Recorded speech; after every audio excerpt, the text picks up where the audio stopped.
pretty early on, kind of felt that real natural need for attention and affection and love, and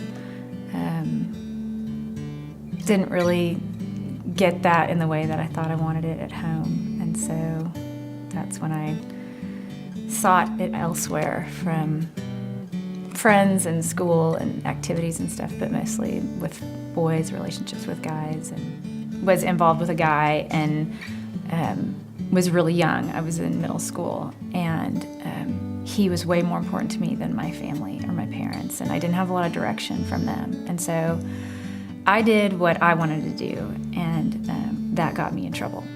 And when I got in trouble, it turned me away from my family instead of, seeking help from them, because I didn't think I needed their help.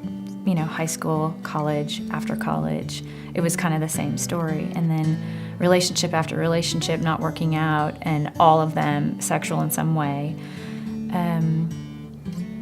It just, somehow I was like, this seems to be the way it's supposed to go, but it's not working out for me. And when relationships weren't working, I decided that was the problem. Just, relationships just aren't working for me, so I just won't be in relationships anymore. And that didn't change the behavior. It just meant that I was more promiscuous. Someone finally said, why don't you go to CR and see what happens there. And going through the inventory process and sharing with my leader and one other girl in the group, it was the first time I'd ever really told the details of the life that I had lived before. And I think part of the struggle was, okay, I'm a Christian now, but I have this backstory that I really felt if people really knew who I am, I wouldn't be accepted or approved of.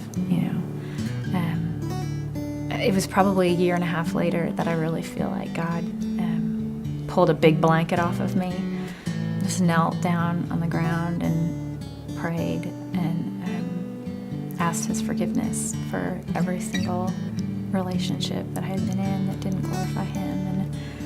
And I think since then, there's been a whole lot more freedom, and the shame began to lift, and it meant that I could tell that story a little bit more openly. It's taken a lot of understanding God's character and who He is and what that forgiveness is really about, and that it's real. And also understanding who I am, because I still struggle with trying to find my identity in something besides God.